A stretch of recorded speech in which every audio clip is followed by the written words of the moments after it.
I'm Ashira Unger. Welcome back to the Kosher Convert.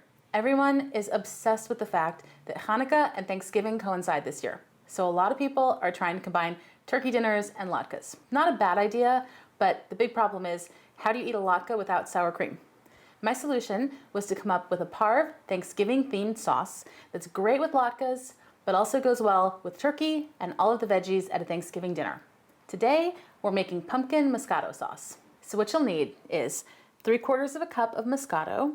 Now, you could use another really sweet white wine, but it's important that it be sweet. I tried this with a Chardonnay and it was terrible. You really need some sweetness, and that comes from the wine.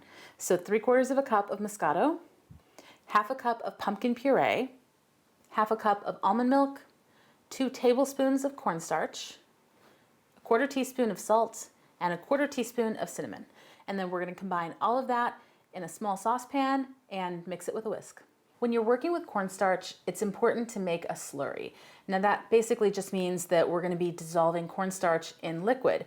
And you have to do that because if we just took cornstarch and dissolved it into a liquid on the stove, it would clump and it would just be a big mess. It wouldn't be smooth, and I really want the sauce to be nice and smooth. So the first step is to take some of the almond milk and dissolve the cornstarch in that. So I'm going to take 4 tablespoons of the almond milk, and I'm going to put that into the bowl here with 2 tablespoons of cornstarch. A lot of people say with a slurry that it's okay to do equal parts liquid and cornstarch, but I found that it's a lot smoother if I do more liquid. So I'm doubling the ratio of liquid to cornstarch. And then just take a spoon and mix that till it's really smooth.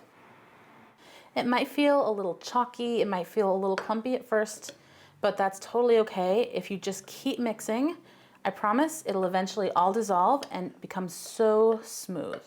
And once you get it nice and smooth, we're ready to begin at the stove. Begin by putting the wine and the almond milk into your saucepan. And then add the salt. Now I mix that just a little bit before I turn the heat on.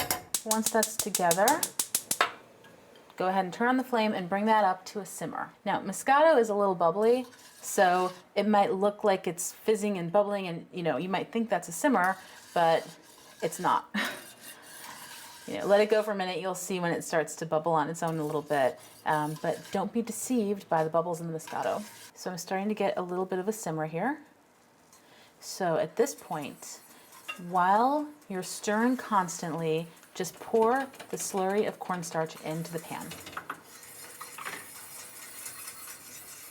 Stir that continually while you're getting that really well mixed, and let that come up to a boil. Okay, that looks like a nice little boil here. So I'm going to reduce the heat and let it cool a bit and sort of let it settle into a simmer. And just let that simmer until it's as thick as you want it to be. And the sauce will get a little thicker as it cools, but if you want a more watery sauce, then don't cook it as long. And if you want it to be a little thicker, I like it kind of more like a sour cream consistency, so I let it cook for about 5 minutes or so. And you can see some of that vapor cooking off, and I can really smell it. And a lot of that is the alcohol cooking off of the wine. Okay, so I think that looks about right. It's been just a little over 5 minutes, and I can see that it's nice and thick, and it feels thick when I'm stirring it. So at this point, add the cinnamon.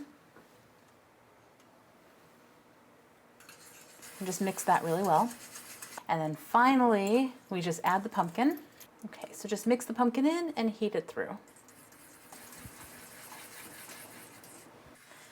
And you can add a little bit more almond milk or even water at the end if you want to thin it out a little bit.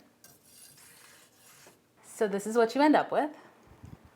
And you can see it has this great texture, kind of like sour cream. Now, I have to admit, I'm not a huge fan of the pumpkin, but this sauce on latkes is amazing. And I think it would be great on everything else that's at Thanksgiving too. Turkey, Brussels sprouts, mashed potatoes, any of it. So this episode marked our 1-year anniversary because our very first show was Hanukkah beignets last year. If you didn't get a chance to see it, you can find it on our website, thekosherconvert.com, and we have a Facebook page. B'te'avon.